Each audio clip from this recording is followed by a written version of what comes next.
பழக்கங்களை விட்டொழிக்கணும், நிறைய படிக்கணும். அம்மா சொல்லுவாங்க, படிக்கும் பொழுது மட்டுமல்ல, நீ நடக்கும் பொழுது நிமிர்ந்து ஆரோக்கியமான மற்றும் மகிழ்ச்சியான வாழ்க்கை பயணத்தை நோக்கி ஊக்குவிப்பார்கள்.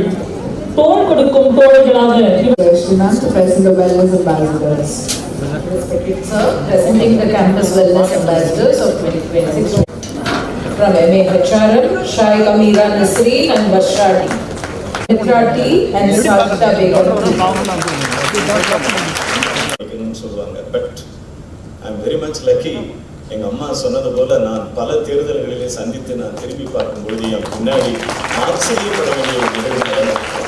ஆயிரக்கணக்கான பேர், ஏன் லட்சக்கணக்கான பேர் பின்தொடர்கிறார்கள். ஆனால் அந்த லட்சக்கணக்கானவர்கள் பின்தொடர்கிற பொழுது நாம் அதற்கு தகுதியானவனாக இருக்கிறோமா என்பதுதான் கேள்வி. ஸோ ஒரு அமைச்சர், ஒரு தலைவர்,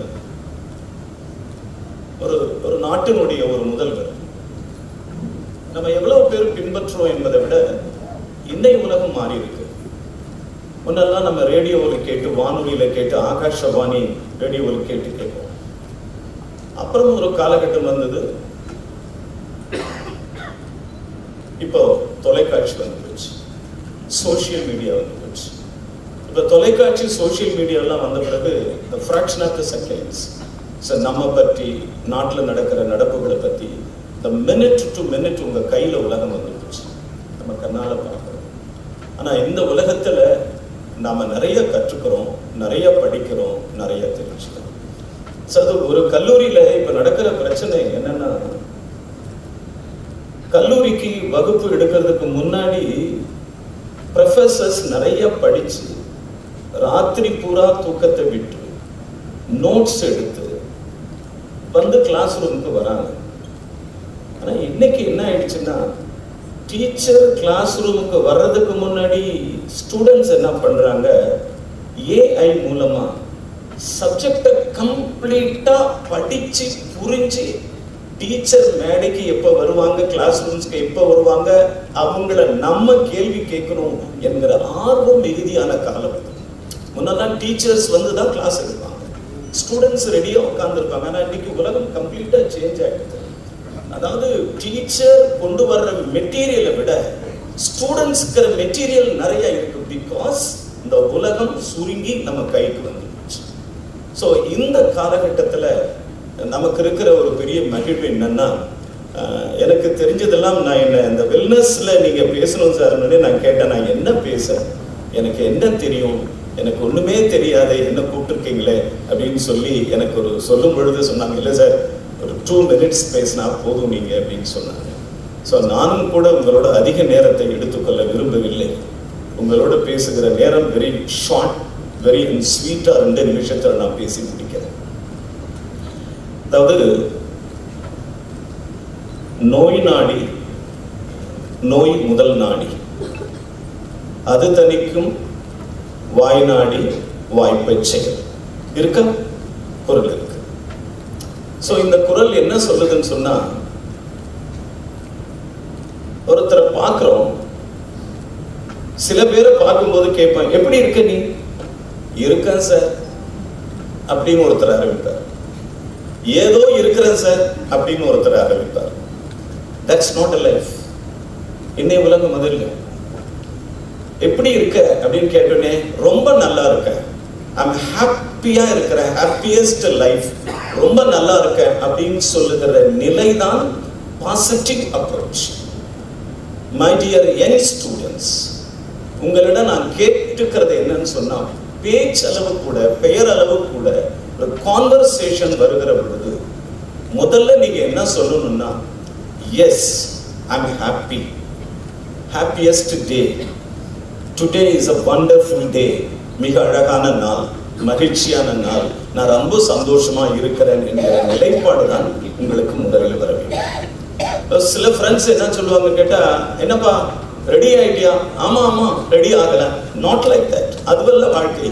எஸ் ஐ எம் ரெடி என்பதுதான் இன்றைய வாழ்க்கை. நான் உங்களை ரொம்ப அழகாக நான் பல நிகழ்வுகளை நான் பார்த்திருக்கிறேன். பிகாஸ் என்னுடைய அலுவலகத்திற்கு பக்கத்தில் இருக்கிற ஒரு ஆபீஸ் இது. எனக்கு நிறைய சான்சஸ் கிடைச்சது. நான் நிறைய கல்லூரிகளுக்கு போகணும், கல்லூரிகளோட போய் பேசணும் அப்படின்ற எனக்கு ஆர்வம் நிறைய இருந்தாலும் கூட என் பக்கத்துல இருக்கிற ஆபீஸ், என்னோட நெருக்கத்துல இருக்கிற ஆபீஸ், ஈவன் ஒரு 100 அடி கூட எனக்கும் என்னோட ஆபீஸ்க்கும் நம்ம கல்லூரிக்கும் எம்ஓபி வைஷ்ணவுக்கும் இருக்காது. ஆனாலும் கூட இந்த கல்லூரியினுடைய அந்த கண்டிப்பு, இந்த டிசிப்ளின், இந்த டிக்னிட்டி நான் எந்த கல்லூரியிலும் பார்த்ததே. என்ன காரணம் கேட்டா, நான் அட்மிஷன் கேட்டேன். நான் இப்போ மந்திரி ஆயிருக்கேன், பட் இதுக்கு முன்னாடி எம்பி ஆயிருந்தேன். இதுக்கு முன்னாடி நான் வந்து ஒரு பிரைவேட் ஆர்கனைசேஷன்ல I am the chairman of the forum. Madam principal இருக்காங்களா? எஸ் சார் பிரின்சிபல் இருக்காங்க, சொல்லுங்க என்ன வேணும். நீங்க யாரு மேடம் பேசுறீங்க? பிரைவேட் செக்ரட்டரி பேசுறேன், சொல்லுங்க என்ன வேணும். சார் நீங்க சொல்லுங்க, மேம் கிட்ட விஷயத்த சொல்லுகிறேன் என்கிற ஒரு கட்டுப்பாடு நிறைந்த ஒரு கல்லூரியாகத்தான் என்னுடைய பார்வை ஆழமா அதுக்குள்ள போகுது. ஸோ மற்ற கல்லூரிக்கு நான் பேசணுன்னே எஸ் சார் பிரின்சிபல் பேசுறேன், உங்களுக்கு என்ன வேணும். இது ஒரு வித்தியாசமான அணுகுமுறை. ஆனால் நம்ம கல்லூரியை பொறுத்த லெவலில் எனக்கு ஆச்சரியம் என்னன்னா, நான் நிறைய முறை கேட்டுட்டேன். மேடத்துக்கிட்ட வரும்போது கூட சொன்ன, மேம் நம்ம காலேஜுக்கு நான் வரலாமா? சார் என்ன விஷயம் சொல்லுங்க, அப்புறமா நீங்க வரலாம் அப்படின்னு கேட்கிற ஒரு கல்லூரியாக இருந்தாங்க. ஸோ அது வந்து ரியலி எனக்கு வந்து ஒரு பெரிய பெருமையாக இருக்கிறது. ஸோ அதுதான் முக்கியம். ஸோ இப்பெல்லாம் எப்படின்னு கேட்டால், லைஃப் எப்படின்னு கேட்டீங்கன்னா, கேட்காம வீட்டுக்கு வர்றது, கேட்காம அலுவலகத்துக்கு வர சிஸ்டமைஸ் ஆயிடுச்சு. இந்த வேர்ல்டு இன்னைக்கு சிஸ்டமைஸ். கேட்கணும், ஃபிக்ஸ் பண்ணணும், பார்க்கணும், ஒரு புரிதல் ஏற்படணும். ஸோ பாலிட்டிஷியன்ஸ் எல்லாம் நிறைய பேர் கொடுத்தவொடனே மனுக்களை வாங்கி பண்டல் கட்டி எடுத்துக்கிட்டு தூக்கிட்டு போறதுக்கு பாலிட்டிஷியன்ஸ் கிடையாது. The politicians means என்னன்னா, முதல்ல கேட்கணும். means first hearing, கேட்கணும். பாவப்பட்டவன், ஏழைகள், கிராமத்துக்காரன், நகரப்புறத்தில் வர்றவங்களுடைய குறைகளை கேட்கணும். நம்பர் 1 கேட்கணும். Number 2 you must read the paper. ஒரு politician first, second you read the papers. படிக்கணும். படிச்சு மார்க் பண்ணிட்டு அதுல இருக்கிற பிரச்சனைகளை, அதுல இருக்கிற சீரியஸ் எடுத்துக்கிட்டு ப்ரியாரிட்டி கொடுக்கணும். First priority, second priority, third priority. அப்படி கொடுத்துதான் நம்ம வந்து ஒர்க் பேட்டர்னை ஸ்டார்ட் பண்ணணும். அதனால எனக்கு ஐ am really proud. MOP Vaishnava college எனக்கு ரொம்ப பெருமை. இன்னைக்கு நான் இந்த நாள்ல வெல்னஸ் ப்ரோக்ராம்ல உங்க கல்லூரியில வந்து பேசுறது எனக்கு வாழ்நாள் பெருமையாக நான் இதை பக்கத்துல இருந்தும் சந்திக்கிறதுக்கு இவ்வளவு நாள் ஆயிடுச்சு. அதுதான் எனக்கு ஒரு பெரிய ஆச்சரியம். ஸோ ரொம்ப நன்றி. எனக்கு உங்களோட சந்திச்சதுல எனக்கு ரொம்ப நன்றி. எனக்கு வந்து ஒரு சின்ன ஒரு ஸ்டோரி, நிறைய இப்போ ட்விட்டர், ஐ மீன் இந்த ஃபோனை திறந்தோம்னா மலன்னு நிறைய வருது இல்லையா சார்? மார்னிங் நீங்கள் ஃபோனை ஓப்பன் பண்ணிட்டா போதும் சார், நம்மளை வந்து பாசிட்டிவாகவும் கொண்டு போகும், அதே நேரத்தில் நெகட்டிவாகவும் கொண்டு போயிடும். நம்ம எவ்வளவு நேரம் அதை ட்ரோல் பண்ணுறோமோ அந்த அளவுக்கு தான் அது. நம்ம வந்து தொடர்ந்து 2 நிமிஷம் 3 நிமிஷம் கண்டினியூ பண்ண அதுக்குள்ளே நம்ம போயிடுவோம். நம்ம போக போக என்ன ஆயிடுதுன்னா, நம்மளுடைய ஹெட் இருக்க, நம்ம தலை பார்த்தீங்கன்னா அப்படியே எனக்கு ஒரு காலையில் ஒரு ஃப்ரெண்டு வந்திருந்தார், என்னோட கோச் ஒருத்தர் வந்திருந்தார். அவர் சொன்னார், சார் இந்த நீங்கள் பார்த்தீங்களா, நீங்கள் வந்து ஃபோனை அசஸ் பண்ணுறதுனால உங்களுடைய தலை ஹெட் வந்து எத்தனை டிகிரி கீழே சாயுது தெரியுமா ஒரு நாளைக்கு அப்படின்னு கேட்டார். அப்போ என்கிட்ட சொன்னார் அவர், சார் நீங்கள் நல்லா லுக் அட் த பிக்சர்ஸ்ன்னு சொல்லிட்டு ஒரு 6 பிக்சர் போட்டு காமிச்சார். இந்த ஃபோன் பார்க்க என்ன ஆகுதுன்னா, இந்த தலை இப்போ பொதுவாக குழந்தைங்க என்ன நினைப்பாங்க, ஸ்டிப்பாக நிற்கணும்னு நினைப்பாங்க. இப்போ மாடல்லாம் பார்த்தீங்கன்னா எப்பயுமே வந்து உட்கார்ந்தாங்கன்னா பார்த்தீங்கன்னா அப்படியே ஸ்ட்ரைட்டாக உட்காருவாங்க. That young man is sitting on the chair, எப்படி இருக்காரு பாருங்க, வெரி ஸ்மார்ட். பிகாஸ் இது வந்து நம்மளுடைய கான்ஷியஸ், நம்ம எப்பயுமே எப்படி இருக்கணும்ன்றதான். ஆனால் அந்த ஃபோன் பார்க்க என்ன தோன்றதுன்னா 90, 80, 70, 60. பட் சில நாட்கள் ஆகும்போது நம்ம என்ன ஆகுறோம்னா, அதாவது being a 60 you feel it 90, being a 40 you feel it 60. இந்த தொலைக்காட்சி என்பது நம்ம நிறைய பார்க்கிறோம், தப்பு இல்லை. ஆனா அதே தொலைக்காட்சியை நீங்க ரொம்ப நேரமா பார்க்க என்ன ஆகுதுன்னா, science clearly saying that your head should be down for the 70, 60, 40 என்பதுதான். So that இன்னைய உலகம் வந்து எல்லாமே நம்ம தொலைக்காட்சியில் கிடைச்சிட்டாலும் கூட, but we should be very careful in this social media and mobile phone. So mobile ஃபோனை நிறைய பேர் பார்க்குறீங்க. உங்கள எத்தனை பேர் ஃபோனே பார்க்காதவங்கன்னு கேட்டால் யாராவது கை தூக்காம இருப்பீங்களா? ஃபோனை அத்தனை பேர் பார்க்குறீங்க கேட்டால் 100% you all standing, you are all raising your hands. But now இந்த மொபைல் வந்து நீங்க பாக்குறீங்க. நான் பார்க்குறேன் சில வீட்டில், ஈவன் ஜஸ்ட் லைக் நம்ம என்னுடைய வீட்டில் கூட எங்கள் குழந்தைங்கள்லாம் பார்த்தீங்கன்னா, நான் சொல்லுவேன் 9 மணி ஆனால் 9 ஆனால் சுவிட்ச் ஆஃப் பண்ணிடணும், லைட் ஆஃப் பண்ணிடணும். ஏன்னா எல்லாரும் அமைதியாக தூங்கணும், எல்லாம் படிக்கக்கூடாது, நிறுத்திடணும். 10 மணி ஆனால் நிறுத்திடணும். காலையில் 5 மணிக்கு எல்லாரையும் முதல்ல நான் தான் எழுப்பி விட்டுருவேன், ஃபர்ஸ்ட் எழுப்பி விட்டுருவோம். அதனாலவே வீட்டில் ஒரு பெரிய பயம். என்ன கேட்டால் அப்பா 5 மணிக்கே எழுந்திரிச்சிருவாங்க, திறந்த தண்ணியை திறப்பாங்க, லைட்டை போடுவாங்க, எதனாலவே பயம். பட் நான் என்ன பண்ணுவேன், நைட்டு 9:30 9:45 ஃபோனை சுவிட்ச் ஆஃப் பண்ணணும், லைட்டை சுவிட்ச் ஆஃப் பண்ணணும், லேண்ட்லைனை எடுத்து வச்சணும். பிகாஸ் என்ன, குழந்தைங்க ஆராம்சே தூங்கணும், நம்மளும் நிம்மதியாக தூங்கணும். ஆனால் அங்கேயும் பாவம் பேர குழந்தைங்க பெட்ஷீட்டை போட்டுக்கிட்டு ஆச்சரியமா இருக்கும். அவங்கள தேடி கண்டுபிடிச்சு எங்க காணவேன்னு போய் பார்த்தோம்னா ஒரு பெட்ஷீட் மூடி இருக்கும், அதுக்குள்ள ஒரு விளக்கு சின்னதா எரியிற விளக்கு. அந்த விளக்குக்குள்ள பார்த்தா, டேய் என்ன பண்ணிட்டு இருக்க? இல்ல தாத்தா போன்ல இருக்க தாத்தா. சரி போன்ல நீ என்னடா பார்த்துக்கிட்டு இருக்க? ஸோ என்ன எதுக்கு சொல்றேன்னா, மை டியர் யங் ஸ்டூடெண்ட்ஸ், உங்களுக்கு நான் சொல்றது என்னன்னா, அதுக்குன்னு ஒரு டைம் வச்சுக்கணும். ஸோ ஆல் 24 hours இந்த மொபைல்லையும் நம்ம இருக்கக்கூடாது, அதுவல்ல நம்ம கூடாது. ஏன்னா நான் ஒரு அமைச்சரா என்பதை விட உங்க பிரதரா நான் உங்களை கேட்டுக்கிறது என்னன்னா, ஒரு டைம் ஃப்ரேம் வச்சுக்கோங்க. ஒரு 10 o'clockனா ஒரு 8 o'clockலாம் ஃபோனை வந்து நீங்க சைலன்ஸ்ல வச்சுட்டு அம்மாவோட பேசுங்க, அப்பாவோட பேசுங்க, ஏன்னா அவங்களோட ஸ்பெண்ட் பண்ணுங்க. நல்ல ஃபுட் எடுத்துங்க. குழந்தைங்க இப்பெல்லாம் பாத்தீங்கன்னா, எனக்கு தெரிந்த அந்த கேர்ள் சைல்ட்லாம் சாப்பிட்றதே இல்லை, சாப்பிட்றதே கிடையாது வீட்டில். Father of my child. So நான் என் குழந்தைய பார்க்குறேன், அம்மா ஊட்டிக்கோமா, இல்லப்பா நான் வேகமா போறேன். ஊட்டிக்கிறது கூட நேரம் இல்லாத காலம். கரெக்டா சார்? ரொம்ப உண்மை. குழந்தைங்க வந்து சார், நம்ம குழந்தைகளை நம்ம பார்த்தோம்னா அவங்க எழுந்திரிச்ச உடனே கிளம்புறாங்க. அம்மா குடிச்சிட்டீங்களா? ரெடி ஆயிட்டுப்பா. சரி அப்புறம் ரெடி ஆயிடுப்பா, சாப்பிட்டுப்பாப்பா, டைம் ஆயிடுச்சுப்பா, அம்மா கொஞ்சம் ஊட்டிக்கப்பா. இல்லப்பா டைம் ஆயிடுச்சுப்பா. ஒரு ஒரு இதுல டிவியில ஒரு ஆட் ஒன்று வருது, அம்மா வந்து ஊட்டி விடுற மாதிரி ஒரு ஆடு. ஸோ அதனால மை டியர் சில்ட்ரன்ஸ், நான் உங்களை கேட்கறது என்னன்னா, நல்லா சாப்பிடணும். பேரண்ட்ஸ் கிட்ட நல்லா நீங்க ஊட்டிக்கோங்க, சாப்பிடுங்க. இன்னும் எங்க பாட்டியெல்லாம் பார்த்தீங்கன்னா, என் மகளுக்கு வந்து கிட்ட வந்து ஊட்டி விடுற காலம் தான் இது. அதெல்லாம் வந்து நமக்கு கிடைக்காது. என்ன கிடைக்க போகுது நமக்கு? ஸோ அம்மாவோட வீட்டுல நல்ல நெருக்கத்தை ஏற்படுத்திக்கணும். அம்மா அப்பாவோட நீங்க நல்ல நெருக்கத்தை ஏற்படுத்திக்கணும். உங்களுக்கு வந்து எனக்கு வந்து ஒரு சின்ன ஒரு கதை வந்து உங்களுக்கு நான் சொல்லலாம்னு பார்க்கிறேன். ஒரு பையன், அவனுக்கு வந்து ஒரு 7 வயசு. அந்த பையனை கொண்டு போய் ஒரு ஸ்கூல்ல சேர்த்தாங்க. ஸ்கூல்ல சேர்த்த உடனே பையன் கிளாஸ்க்கு போறான். அந்த ஆசிரியர் என்ன பண்றாரு, அந்த பையனோட 2 நாள் பார்க்கிறார். 3வது நாள் அந்த பையனை பற்றி ஒரு ரிமார்க் எழுதுறாரு. ஒரு ரிமார்க் எழுதி அந்த பையனை கூப்பிட்டு அந்த டீச்சர் சொல்றாரு, இந்த லெட்டரை கொண்டு போய் உங்க அம்மா கிட்ட கொடு அப்படின்னு சொல்றாரு. இந்த லெட்டரை கொண்டு போய் அம்மா கிட்ட கொடுன்னு சொல்றாரு. ஒரு 3ஆம் வகுப்பு படிக்கிற பையன் லெட்டரை கொண்டு வந்து அம்மா கிட்ட கொடுக்குறாங்க. அம்மா லெட்டரை படிக்கிறாங்க. படிக்கும் பொழுது அம்மாவுடைய கண்ணுல தார தாரையா தண்ணீர். அம்மா கேட்கிறாங்க, தார தாரையா கண்ணீர் விடுது. பையன் கேட்கிறான், என்னம்மா என்ன எழுதிருக்கு, ஏன் நீங்க எழுதுறீங்க? இல்லப்பா, ஆசிரியர் உன்னை பத்தி இவ்வளவு உயர்வா எழுதுனதை நான் வாழ்நாள பார்த்ததே இல்லை.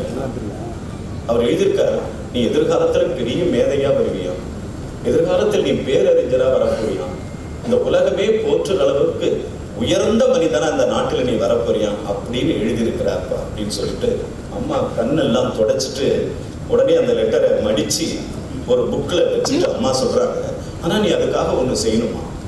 என்னம்மா செய்யணும்? நீ என்ன பண்ணுவியா, லைப்ரரிக்கு போறியா, தினசரி நீ லைப்ரரிக்கு போவியா, நீ நிறைய படிக்க ஆரம்பிக்கணுமா, நீ எவ்வளவு படிக்கிறியோ, நீ எத்தனை முறை நீ லைப்ரரிக்கு போறியோ அந்த அளவுக்கு உன்னுடைய வாழ்க்கையை முழுசா மாற்றுமா அப்படின்னு சொல்லிட்டு அம்மா சொன்னாங்க. அன்னைக்கு போக ஆரம்பிச்ச அந்த பையன்தான் 27 years 27 ஆண்டுகள் 27 ஆண்டுகள் தொடர்ந்து அந்த லைப்ரரிக்கு அந்த பையன் போயிட்டு லைப்ரரியில் இருக்கிற உள்ள வாட்ச்மேன் வந்து, சார் டைம் ஆகி போச்சு வீட்டுக்கு போங்கன்னு சொல்லும்போது அந்த லைப்ரரியன் கிட்ட அந்த பையன் சொன்னானா, சாரி சார், நீங்க வேணா என்ன கூட்டிட்டு போயிடுங்க, நாளை காலையில வந்து வேணா என்ன திறந்து விடுங்க, பட் நான் I don't want to go out, I am in the library.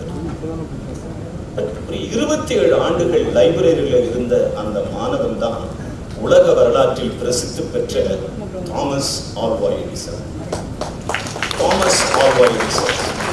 அந்த தாமஸ் ஆல்வா எடிசன் கண்டுபிடிச்ச கண்டுபிடிப்புகள்லாம் இன்னைக்கு பல்ப் பார்த்துருக்கோம் இல்லையா? பல்ப் இருக்கு, கிராமபோன் இருக்கு. there are many innovations. நிறைய கண்டுபிடிச்சிருக்கிற தாமஸ் ஆல்வா எடிசன் பெரிய மனிதர் ஆகிட்டார். உலகத்துல நிறைய அவருக்கு வந்து பாராட்டுகள் குவிஞ்சு போச்சு, பேட்டன்ஸ் நிறைய கிடைச்சிருச்சு, வேர்ல்டுல ஒன் ஆஃப் த சயின்டிஸ்ட் என்கிற நிலையை எடுத்திருக்காரு தாமஸ் ஆல்வா எடிசன். பட் ஒரு காலகட்டத்தில் தன்னுடைய தாயார் இறந்து போயிட்டார். தன்னுடைய மதர் இறந்து போயிட்டார். மதர் இறந்த உடனே ஒரு பெரிய பேரறிஞர் அம்மாவினுடைய அறிவால், அம்மாவினுடைய ஆலோசனையால், அம்மாவினுடைய அரவணைப்பால் ஒரு சாதாரண சின்ன லைஃப்ல துவங்கிய நமது ஆப்ரஹாம், இது நம்ம தாமஸ் ஆல்வா எடிசனுடைய லைஃப் என்பது ஒரு காலகட்டத்தில் தாமஸ் ஆல்வா எடிசனை மாற்றுகிறது. எப்படி மாற்றுகிறதுன்னு சொன்னா, அம்மா இறந்து போறாங்க. அம்மா இறந்த உடனே அவர் மனசை வாட்டிக்கிட்டே இருக்கு, அம்மாவுடைய நினைவுகள் நம்மளை வாட்டிக்கிட்டே இருக்குன்னு சொல்லிட்டு இடத்தை மாத்துறாரு தாமஸ் ஆல்வா எடிசன். தன்னுடைய வீட்டை மாத்தி இன்னொரு வீட்டுக்கு போறாரு. வீட்டுக்கு போனா அங்கேயும் அம்மாவை பத்தி சிந்தனைகள் வந்துகிட்டே இருக்கு. உடனே என்ன பண்றாரு, மேலே ஏறி ஒரு புத்தகத்தை எடுக்க நினைக்கும் போது அந்த புத்தகத்துல இருந்து ஒரு கடிதம் கீழே விழுது. அந்த கடிதத்தின் கீழே விழுந்தோடனே தாமஸ் ஆல்வா எடிசன் அந்த கடிதத்தை எடுத்து பார்க்கிறார். பார்க்கும் பொழுது பிரிச்சு படிக்கிறார். படிக்கும் போது அதில் எழுதியிருக்கிறது என்னன்னா, அன்புள்ள தாய்க்கு ஒரு கடிதம். அன்புள்ள மதர், உங்களுக்கு உங்கள் மகன் புத்தி சுவாதீனம் இல்லாதவன். உங்கள் மகன் புத்தி சுவாதீனம் இல்லாதவன். அவனால் இந்த பள்ளியில் படிக்க இயலாது. அவனை வேறு பள்ளியில் நீங்கள் சேர்த்துக் கொள்ளுங்கள் என்று இளம் வயதில் அம்மா சொன்னாங்கல்ல. என்னம்மா எழுதியிருக்குதுன்னு பையன் கேட்டான்ல அம்மா கிட்ட. அப்ப அம்மா என்ன சொன்னாங்க, நீ பெரிய மனுஷனா வருவியா, நீ பெரிய மேதையா வருவ, நீ பெரிய அறிஞரா வருவன்னு சொன்னாங்களே அம்மா. ஆனால் அதுவல்ல, உண்மையான கடிதம் அந்த ஆசிரியர் எழுதியது என்ன தெரியுமா? புத்தி சுவாதீனம் இல்லாத உன் மகன் இந்த பள்ளிக்கூடத்தில் படிக்க தகுதியற்றவன், எனவே நீங்கள் வேறு பள்ளியில் அவனை சேர்த்துக் கொள்ளுங்கள் என்று எழுதிய கடிதம் கீழே விடுகிறது. அந்த கடிதத்தை எடுத்து பார்த்த தாமஸ் ஆல்வா எடிசன் கண்களில் தாரை தாரை தாரையாக குலம் குலமாக தண்ணீர் விடுகிறது. ஸோ அப்போ அவர் பார்க்கிறார். பார்த்து என்ன சொல்றாருன்னா, அம்மாவுடைய ஞாபகம் அவருக்கு திரும்பி வருது. இப்போ சொல்றாரு, உலகத்திலே நான் பார்க்காத ஒரு அதிசயம் என்னன்னா, என்னுடைய தாயை தவிர உலகத்தில் வேற ஒண்ணுமே கிடையாது அப்படின்னு சொல்லிட்டு Thomas Alva Edison he wrote a one letter. உலகத்தில் ஒரு புத்தி சுவாதீனம் இல்லாத ஒரு குழந்தையை உலக பேரறிஞனாக ஆக்கியதே என் தாய் தான் என்று மிக மிக அழகாக ஆச்சரியம். நீங்கள்தான் இப்ப எப்படி பார்த்தீங்கன்னா, இப்ப நிறைய பேர், நான் எனக்கு தெரிஞ்சு உங்க நண்பர்களுக்கு தான் அதிகமான நேரத்தை கொடுக்கிறீர்களே தவிர பெற்றோர்களுக்கு குறைவான நேரத்தை கொடுக்கிறீர்கள். நான் பார்க்கிறேன். So I am a father of my children. உலகத்திலே தாயும் தந்தையார் மட்டும்தான் உங்கள் மீது அதிகமான அக்கறை உள்ளவர்கள். மூன்றாவது தெரியுமா? ஆசிரியர்கள். நீங்க தாய் தந்தையாரை கிடைக்கிற நேரத்தை விட அதிகமான நேரம் இவர்களோடு தான், முன்வரிசையில் இருக்கிற ஆசிரியர்களோடு தான் உங்கள் நேரம் அதிகமாக கிடைக்கிறது. ஸோ அதனால இதையெல்லாம் நீங்க மனசுல வச்சுக்கணும். ஸோ புத்தன் வந்து நிறைய தியானங்கள் பண்றார். நிறைய தியானங்கள். புத்தனை பத்தி தெரியும், அவனுக்கு பேரரசன். அந்த பேரரசன் எல்லாத்தையும் துறந்துட்டான். எல்லாத்தையும் துறந்துட்டு அந்த பேரரசன் தியானத்தில் இருக்கிறான். பக்கத்தில் இருக்கிற ஒருத்தவங்க கேட்கிறாங்க, தியானத்தில் இருக்கிற நீங்க உங்க வாழ்க்கையில் எதை நீங்கள் தொலைத்து இருந்திருக்கிறீர்கள் என்று ஒரு கேள்வி. நீங்க தினம் தியானத்தில் இருக்கிறீங்க. ஒரு பெரிய பேரரசன், ஒரு பேரரசு. நீங்கள் அரசவை தவிர்த்து, அரண்மனையை தவிர்த்து, அலங்காரங்களை தவிர்த்து, பெரிய பரிவாரங்களை தவிர்த்து வந்திருக்கிறீர்கள், தியானத்தில் இருக்கிறீர்கள். நீங்க எதை இழந்திருக்கிறீர்கள் என்று கேட்கிற பொழுது புத்தன் சொல்கிறான், நான் கோபத்தை இழந்திருக்கிறேன் என்று பெருமைப்பட சொல்கிறார். நான் ஆணவத்தை தவிர்த்திருக்கிறேன் என்று பெருமைப்பட சொல்கிறார். நான் என்னுடைய துரோகத்தில் இருந்து நான் வெளிப்பட்டு இருக்கிறேன் என்று பெருமைப்பட சொல்கிறார். ஆக இது எங்கே கிடைக்கிறது? புத்தனுக்கு வேண்டுமானால் போதி மரத்தடி கிடைத்திருக்கலாம். ஏன்னா தாமஸ் ஆல்வா எடிசனுக்கு வேண்டுமானால் தாயின் மடி கிடைத்திருக்கலாம். என் அன்பிற்குரிய மாணவர்களே, என் அன்பிற்குரிய மாணவிகளே, இந்த கல்லூரி என்கிற அரங்கத்திற்குள் உங்களுக்கு கிடைத்திருக்கிற தாய்மடி உங்களுடைய ஆசிரியர் பெருமக்கள், உங்கள் பேராசிரியர்கள். எந்த ஸ்கூலுக்கு போனாலும் என்ன கேட்பாங்க, நீங்க என்ன எப்பயுமே டீச்சர் சைடு தான் நிக்கிறீங்களான்னு கேட்பாங்க. ஆசிரியர்கள் தான் நம்மை வடிவமைக்கிறார். ஆசிரியர்கள் தான் நம்மை அழகாகவே மாற்றுகிறார். டீச்சர்ஸ் விட உலகத்துல ஒரு நல்ல ரிசர்ச் நீங்க ஒண்ணுமே கிடையாது. நீங்க எவ்வளவு பக்கமா எழுதினாலும் கூட, நீங்க எத்தனை பைண்டிங் புக் தயார் பண்ணாலும் கூட, ஆசிரியர்களினுடைய உன்னிப்பான அரவணைப்பும் கவனிப்பும் உங்களுக்கு இருந்தால் நீங்கள் ஆசிரியர்களாகவே மாற்றப்படுகிறீர்கள் என்பதுதான் சயின்ஸ். இதில் ஒன்றும் மற்றபடி வேற ஒன்றும் கிடையாது. ஸோ மை டியர் ஸ்டூடெண்ட்ஸ், இந்த நீட் எக்ஸாம் நான் பார்த்தேன். நான் மினிஸ்டர், என்னை கேட்குற கேள்வி என்னன்னா நீட்டை பற்றி தான் நிறைய கேட்குறாங்க. ஸோ அந்த நீட் எக்ஸாமை பார்த்தீங்கன்னா எனக்கு I was feel very shame. இந்த நாட்டில் ஏன் நம்ம தமிழ்நாடு மட்டும் ஒரு தனி நாடாக மாறி போயிடுச்சு அப்படின்னு ஒரு வருத்தம் இருக்கத்தான் செய்யுது. தமிழ் தாய் வாழ்த்து 3ஆவதாக பாடப்படுவது என்ன? தமிழ் தாய் வாழ்த்து 3ஆவதாக பாடப்படுவது. தமிழ் மண்ணில், தமிழ் நிலத்தில், தமிழ் சார்ந்த குடிமக்கள் மத்தியில் நாம் இன்று 3ஆவதாக நிலைநிறுத்தப்படுகிறோம். அதனால்தான் மாண்புமிகு தமிழக முதலமைச்சர் திரு சி ஜோசப் விஜய் சார் அவர்கள் தனி தீர்மானமே கொண்டு வந்திருக்காங்க சட்டமன்றத்தில், தமிழ் தாய் வாழ்த்தை முதலில் பாட வேண்டும் என்பது. அண்ட் செகண்ட்லி, நீட் எக்ஸாம் என்பது தமிழ்நாட்டுக்கு விதிவிலக்கு வேண்டும் என்பதை அவர்கள் தனி தீர்மானமாக சட்டமன்றத்திலே கொண்டு வந்தார்கள். ஏன்? நான் சார்ந்திருக்கிற என்னுடைய காங்கிரஸ் கட்சியினுடைய தலைவர் ராகுல் காந்தி அவர்கள் மாணவர்களுக்காக தொடர்ந்து இந்தியாவிலே போராடி கொண்டிருக்கிறார். Recent videos, recent pictures, recent ஒரு ஆக்ஷன்ஸ் நீங்க பார்த்திருக்கலாம். மாணவர்களோடு போராட்டத்தில் நின்று கொண்டிருக்கும் போது தலைவர் ராகுல் காந்தி கீழே விழுந்து அவரை இடித்து தள்ளி அவர் மூக்கிலிருந்து ரத்தம் சொட்ட சொட்ட கீழே விழுந்த காட்சியை நீங்கள் எல்லாம் பார்த்திருக்கலாம். ஸோ மை டியர் ஸ்டூடெண்ட்ஸ், இந்த கதைகள் எல்லாம் நிறைய உங்களுக்கு ஒப்புவிக்கணும், உங்களுக்கு சொல்லணும் என்பதன் நோக்கத்தை விட நான் முழுக்க உங்களோடு நான் கலந்து கொண்டு உங்களோட பேச வேண்டிய விஷயங்களை நான் அதிக நேரம் எடுத்துக்கொள்வதில்லை. நிறைய விஷயங்கள் சொல்ல, பிகாஸ் உங்களுக்கு சார்லி சாப்ளின் கதை நீங்க படிச்சிருக்கீங்க. Charlie Chaplin English novels you have to know very நிறைய படிச்சிருக்கலாம். Charlie Chaplin life very smart. உலகத்துல எங்கேயுமே பார்க்காத ஒரு அதிசயமான ஒரு மனிதன். ஒரு இளைஞன் ஓடுகிறான், வாழ்க்கையே என்னன்னு தெரியாதுங்க, லைஃப்ல ஓடுறான். அவனை எல்லாரும் பார்க்கறாங்க, அசிங்கன்னு சொல்றாங்க. அவனை எல்லாரும் பார்க்கறாங்க, அவமானம் சொல்றாங்க. அவனை பார்க்கறதுக்கே கோரமான முகம். இவன் அழகா இல்லை, is not a beautiful guy. இவன் அழகாக இல்லைன்னு பேச மறுக்கிறாங்க, பார்க்க மறுக்கிறாங்க, சந்திக்க மறுக்கிறாங்க, உரையாடல் மறுக்கிறாங்க. பட் இந்த இளைஞனுக்கு உலகமே தெரியல. ஓடும்போது ஒரு சாக்லேட் நிறைய ஐஸ்கிரீம் விற்கிற ஒரு பானைக்குள்ள போய் விழுந்துடும். வேற ஒன்றும் கிடையாது. This is accident. இதுதான் வாழ்க்கை மாதிரி. அந்த பானைக்குள்ள போய் விழும்போது அவனுடைய தலை போய் அந்த சாக்லேட் பானைக்குள்ள போய் மாட்டி அந்த வெளிவந்த முதல் படம் தான் அவனுடைய வாழ்க்கை சரித்திரத்தையே சார்லி சாப்ளின் மாற்றியது.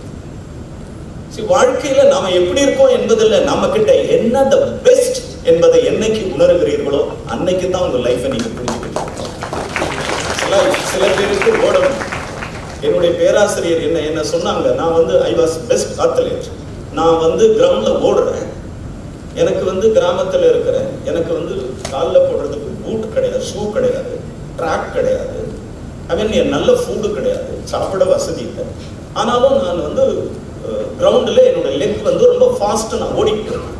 உடனே என்னுடைய அத்லெட் கோச் என்னை கூப்பிடுறாரு, இங்க வா அப்படின்னு சொல்லிட்டு சொன்னார், நீ எந்த கிராமம்? நான் இந்த ஊர்ல இருந்தேன். நீ என்னோட நீ பயிற்சி எடுத்துக்கிறியா? உன்னை நான் ஒலிம்பிக்கு அனுப்புறதுக்கு பண்றேன். பிகாஸ் உன்னுடைய லெக் நல்லா இருக்கு, உன்னுடைய ஸ்ட்ரோக் நல்லா இருக்கு, உன் ஸ்டெப்ஸ் நல்லா இருக்குது, உன்னுடைய மூவ்மெண்ட் நல்லா இருக்கு. நீ மட்டும் என்கிட்ட கிடைச்சா உன்னை நான் ஒலிம்பிக்கு அனுப்புவேன்னு சொன்னார். என்ன பண்றது? ஒலிம்பிக்கு போறதுக்கு எனக்கு வசதி இல்லையே. வசதி வாய்ப்பு இல்லாத குடும்பத்துல பிறந்துட்டனே, அந்த ஒரு ஏக்கம் வருது.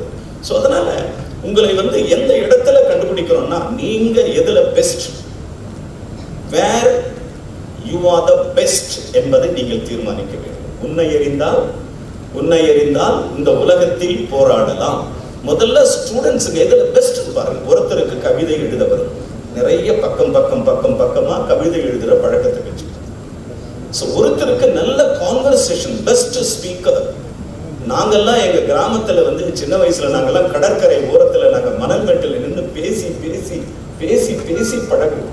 கண்ணாடி முன்னாடி நின்று பேசி பழகணும்.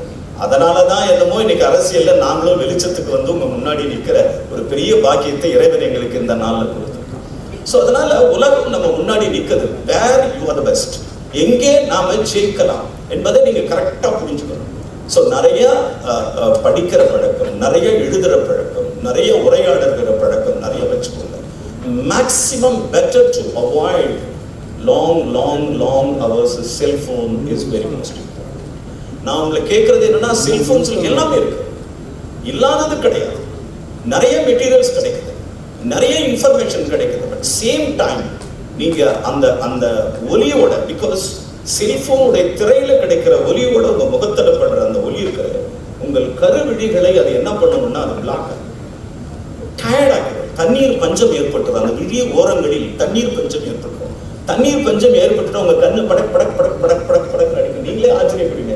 நமக்கே தெரியும், we don't know, நமக்கே தோணும். என்ன தோணும்? என்ன கண்ணு அடிக்குதேன்னு தோணும். அது என்ன அடிக்குது? கண்ணு வேற ஒன்றும் அடிக்கல, யாரும் பார்த்து அடிக்கல, எதை பார்த்து அடிக்கும்னா நல்லா தெரிஞ்சுக்கோங்க. நீங்க உங்க அந்த சோசியல் மீடியாவை நீங்க கண்டினியூஸ் பார்க்கலாம். அப்புறம் இன்னொரு விஷயம் நான் சொல்லணும்னு சொல்லி நினைச்சுக்கிட்டே வந்தேன். பெண் குழந்தைங்க தண்ணி குடிக்கிறதே கிடையாது நான் பார்த்த வரையில. So drink more water, my dear childrens. தண்ணி நிறைய குடிக்கணும் குழந்தைங்க, நீங்க நிறைய குடிக்கணும். அது வந்து உங்க ஹெல்த்துக்கு நல்லது. ஸோ நிறைய குழந்தைகள் பார்த்தீங்கன்னா தண்ணி மட்டுமே குடிக்கிறது, சும்மா சிப் பண்ணிட்டு வச்சுக்கோங்க. ஸோ நிறைய தண்ணி குடிக்கிற பழக்கத்தை வச்சுக்கோங்க. நிறைய நீங்க வந்து படிக்கிற பழக்கத்தை வச்சுக்கோங்க. ஸோ அந்த நீட்டுன்னு சொல்லும் போது நான் பாதிலே விட்டுட்டு போயிட்டேன். ஸோ அந்த நீட் எக்ஸாம்ல இன்னைக்கு பார்த்தீங்கன்னா இந்தியா முழுக்க 1 கோடி மாணவர்கள் இன்றைக்கு தேர்வு எழுதுகிறார்கள். இந்த 1 கோடி மாணவர்கள் தேர்வு எழுதுகிறார்களே தவிர, ஆனால் தமிழகம் தொடர்ந்து நாம் நீட்டுக்காக கேட்டுக்கொண்டிருக்கிறோம். தமிழ்நாட்டில் ஆரம்ப பள்ளிக்கூடம், மிடில் ஸ்கூல்ஸ், இந்த கவர்மெண்ட் ஸ்கூல்ஸ்ல படிக்கிற மாணவர்களால் அதை மேட்ச் அப் பண்ண முடியல அப்படின்னு சொல்லிட்டு தமிழக அரசு மிகப்பெரிய கவலைக்குரிய ஒரு நிலை எடுத்திருக்கிறது. இந்தியாவிலே எந்த மாநிலமானாலும் நீட்டு தேர்வுக்கு ஆதரவு இருக்கிறது. தமிழ்நாட்டில் மட்டும் நீட்டு தேர்வுக்கு எதிர்ப்பு இருக்கிறது. காரணம் என்னவென்று சொன்னால், கிராமப்புறத்தில் இருக்கிற மாணவர்களால் அதை மேட்ச் அப் பண்ண முடியல. கிராமத்தில் இருக்கிற மாணவர்கள் நகர்ப்புறத்து மாணவர்களோடு மேட்ச் அப் பண்ணி கோஆபரேட் பண்ணி அவங்க வரணும்னு சொன்னா we need sufficient time. நமக்கு இன்னும் நேரம் காலங்கள் தேவை இருக்கிறதுனால எனக்கு தெரிஞ்சு நிறைய மாணவர்கள் அதனால என்ன பண்ணிக்கிறாங்கன்னா, நம்ம நிறைய பார்த்துருக்கிறோம் குழந்தைகள் அதுங்க வந்து தன்னைத்தானே கஷ்டப்படுத்திக்கிறாங்க. அது வந்து ரொம்ப கஷ்டமானது. உலகத்துல அந்த மாதிரி ஒரு நிலையெல்லாம் நம்ம ஏன் எடுக்கணும்? என்ன அவசியம் இருந்தது? இந்த ஜென்மம் வாழ்ந்து சாதனைகளை நிகழ்த்த வேண்டிய அரிய பிறப்பு உலகத்தில் யாருக்கும் கிடைக்காத ஒரு அற்புதமான வாழ்க்கை. இந்த பிரபஞ்சத்தில் நமக்கு கிடைத்திருக்கிற அற்புதமான வாழ்க்கை வாழ்வதற்கே என்பதை முதல்ல புரிஞ்சுக்கணும். இந்த லைஃப் வந்து நம்ம வந்து வாழ்ந்து நம்ம வந்து we have to எல்லாத்தையும் நம்ம வந்து வாழ்க்கையில அனுபவிச்சு வாழணும் என்பதற்கான வாழ்க்கை. ஸோ மை டியர் ஸ்டூடெண்ட்ஸ், நான் உங்களுக்கு நிறைய சொல்லணும்னு நினைக்கிறேன் தான், ஆனாலும் எனக்கு டைம் வந்து I would like to very short. நமக்கு வந்து நம்ம மிஸ்டர்ஸ் நிறைய பேர் இருந்தாலும் கூட நம்ம நிறைய ஸ்போர்ட்ஸ்மேன், ஒரு சின்ன பையன் ஸ்போர்ட்ஸ் பையன் இருக்கான் தெரியுமா, ஒருத்தன் கிரிக்கெட்டில் இன்னைக்கு அடிச்சு நாசம் பண்றான். இன்னைக்கு நாசமா கொஞ்சம் நெஞ்சம் அடிக்கல, பேட்டை பிடிச்சாலும் அவனுக்கு என்ன சாமி வருதுன்னு தெரியல, அப்படி அடிக்கிறான். அவனுக்கு சாமி வந்துடும் போல தெரியுது. ஏன்னா அந்த வைபவ், நம்ம வைபவ் தானே, சூரிய வைபவத்தை எவ்வளவு பெர்ஃபெக்டா இருக்கீங்க நீங்க எல்லாம். இந்த சூரிய வைபவ் பாத்தீங்கன்னா என்ன வயசு? 15 வயசு சார். ஐபிஎல் மேட்ச்ல 26 பால்ல எத்தனை அடிச்சான்? 26 பால்ல 100 அடிச்சான் சார். இந்த மாதிரி ஒரு பையனை பார்த்துருக்கீங்க. சோ இந்த மாதிரி அந்த வயசுல அச்சீவ் பண்ணணும்ன்ற ஃபயர் இருக்கணும் சார். உங்களுக்கெல்லாம் குழந்தைங்களுக்கு நான் கேட்கறதுன்னா ஃபயர், அந்த ஃபயர் மூடு இருக்கணும். அந்த ஃபயர் மூடுனா சண்டை போடுறது கிடையாது. என்னடா அமைச்சர் சண்டை போட சொல்றாரு நீங்க நினைக்க கூடாது. No no no, not like that. நீங்க என்ன பண்ணணும்? அந்த ஃபயர் இருக்கணும். எப்பயுமே எழுந்திருக்கும் பொழுதே யூ ஹேவ் டு. இப்போ ஜப்பான்ல இருக்கிற குழந்தை, சைனாவில் இருக்கிற குழந்தை என்ன 5 இயர்ஸ்க்கு முன்னாடி அவங்க லைஃப் எப்படி இருக்கணும், என்ன ப்ரோக்ராம் என்பதை அவங்க தேர் பிரிண்டட், கையில் இருக்கான் பேப்பர். அவங்க தேவர் லிஸ்ட் ஆஃப் 3 இயர்ஸ்க்கு பின்னாடி நான் எப்படி ஆகணும், நான் என்னோட லைஃப் எப்படி இருக்கணும் அப்படின்றத தேவர் லிஸ்ட் அவுட். ஸோ அதனை மாதிரி நீங்கள் ஏன் உங்களோட ஆக்ஷன் பிளான் உங்கள் கையில் இருக்கக்கூடாது? So action plan is very most important. அரசாங்கத்துக்கு மட்டும் 5 ஆண்டு திட்டங்கள் முக்கியம் அல்ல, நமக்கும் 5 ஆண்டு திட்டங்கள் மிக முக்கியம். ஸோ உங்கள் லைஃப்பை நீங்கள் தீர்மானித்து கொள்ள வேண்டும் என்று உங்களை நான் கேட்டுக்கொண்டு அதிக நேரம் நான் எடுத்துக்கொள்ளேன். பொதுவாக பாலிட்டிஷியன்ஸ் மேடையில் ஏறினாலே எதிர்த்தரப்பில் விசில் பறக்குது, நான் பார்த்துக்கிட்டு தான் இருக்கிறேன். ஆனாலும் இது விசில் பறக்கிற காலமாகவே நான் கருதுகிறேன்.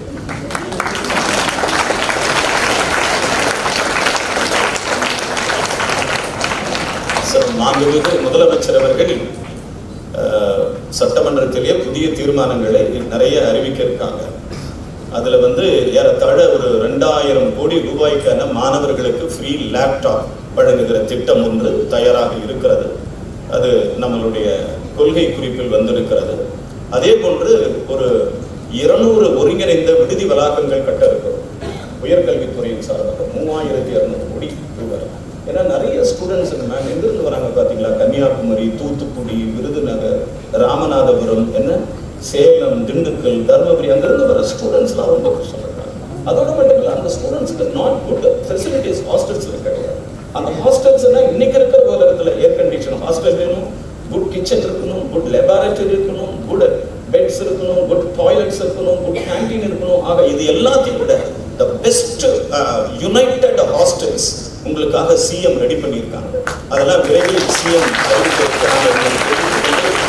நான் உங்களிடமிருந்து விடைபெறுவதற்கு முன்னால் எம்ஓபி வைஷ்ணவா கல்லூரி என்னை அழைத்தமைக்கு நான் பெருமைப்படுகிறேன். என் வாழ்நாள் இருக்கிற வரை, என் வாழ்நாளில் நான் வாழுகிற காலம் வரை, நான் உயர்கல்வித்துறை அமைச்சராக இருக்கிற நேரம் வரை, the last hours of my tenure, MOP Vaishnava என் கேரியரில் ஒரு ஸ்பெஷல் இம்பார்ட்டன்ஸாக நிச்சயமாக இருக்கிறாங்க. Be happy, be happy, be happy. மனநலத்தின் முக்கியத்துவத்தை மனதில் பதிய செய்வீர்கள். உங்களது ஊக்கமிகு வார்த்தைகளால் மாணவிகளின் உள்ளத்தில் ஒளியேற்றினீர்கள். உங்கள் சொற்கள் ஒவ்வொன்றும் சோர்வுற்றவருக்கு கூட அருமருந்தாக இருக்கும் தன்மையுடையது. உங்கள் அன்பும் அரவணைப்பும் நிறைந்த சொற்கள் எங்கள் அடிமனதில் ஆழமாய் பதிந்துவிட்டது. அடுத்ததாக பேட்ஜ் வழங்கும் From BBA Shift 1, Kashish A. Shah, Afsan I, and Tanya N.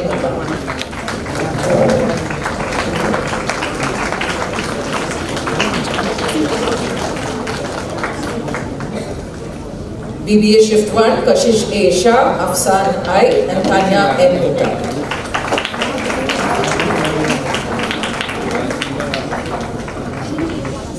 BBA Shift 2, Riya, Ragapriya, and Kesar.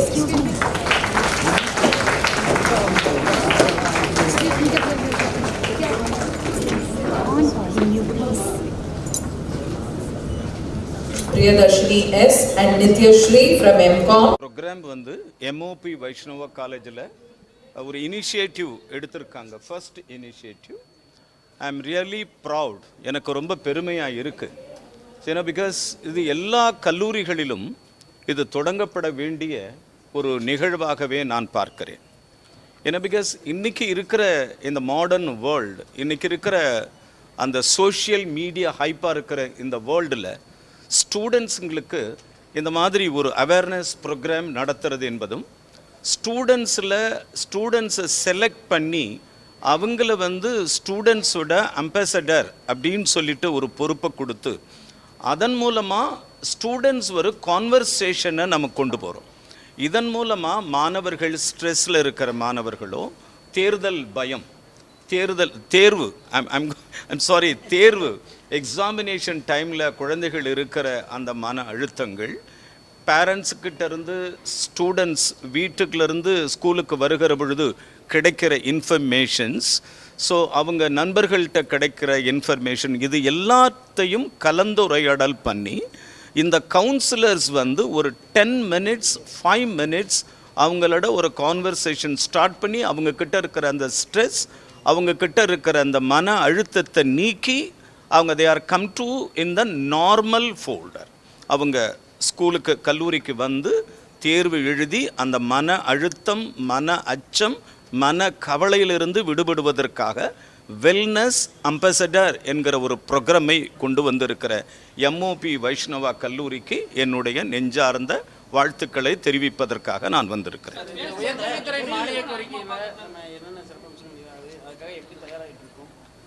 மானிய கோரிக்கைகள் நாளையிலிருந்து ஆரம்பிக்க போது ஒவ்வொரு அமைச்சர்களும் துறை ரீதியான பதில் கொடுப்பதற்காக நிறைய படிக்கிறாங்க. அதனால் நாளையிலிருந்து தான் மண்டேவிலிருந்து நீங்கள் துறை ரீதியான மானிய கோரிக்கைகள் வரப்போகுது. எனக்கு உயர்கல்வித்துறைக்கு 24ஆம் தேதின்னு லிஸ்ட் பண்ணியிருக்காங்க.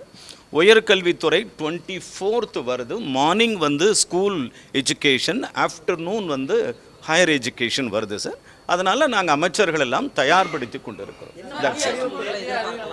சார், புதிய அறிவிப்புகள் இந்த லேப்டாப் என்பது கொள்கை திட்டத்தில் நாங்கள் அறிவிச்சிருக்கிறோம். என்ன அதாவது என்னென்னா, உங்களுக்கு வந்து 2000 கோடி ஒதுக்கீடு, 10 லட்சம் லேப்டாப்புகள் வழங்குவதற்கான திட்ட மதிப்பீடு தயார் பண்ணியிருக்கிறோம். பட் ஆனால் இது அனௌன்ஸ்மெண்ட் எங்கே வரணும்? டிமாண்ட்ஸ் அண்ட் கிராண்ட்ஸில் தான் அந்த அனௌன்ஸ்மெண்ட்டு வரணும். So media friends, you have to wait. இன்னும் ஒரு 10 தினங்கள் நீங்கள் காத்திருக்கணும். அதே போல் இந்த 2 லட்சம் என்ன கிட்டத்தட்ட 2000 விடுதிகள் கட்ட, 200 விடுதிகள் கட்ட போகிறாங்க. கிட்டத்தட்ட 2 லட்சம் மாணவர்கள் பயனடைய போகிறாங்க. 3200 கோடியில் பிபி பப்ளிக், அதாவது ப்ரைவேட் பார்ட்னர்ஷிப்பில் ஒரு பெரிய ஸ்கீம்ஸ் கொண்டு வர போகிறாங்க ஹானரபிள் சீஃப் மினிஸ்டர்ஸ். ஸோ இதையெல்லாம் நீங்கள் வந்து you have to wait and watch.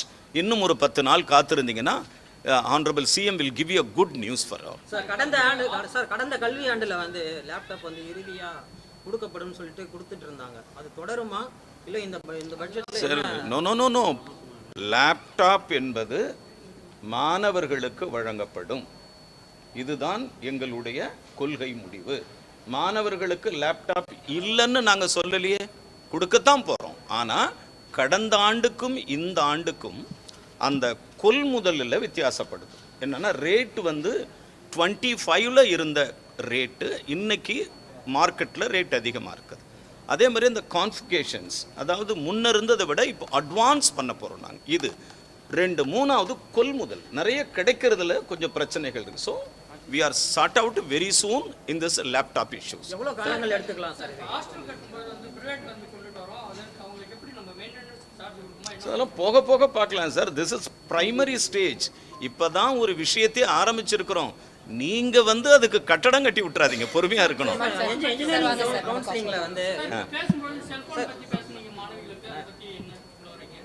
அதான் அங்கே சொல்லிட்டேனா சார்?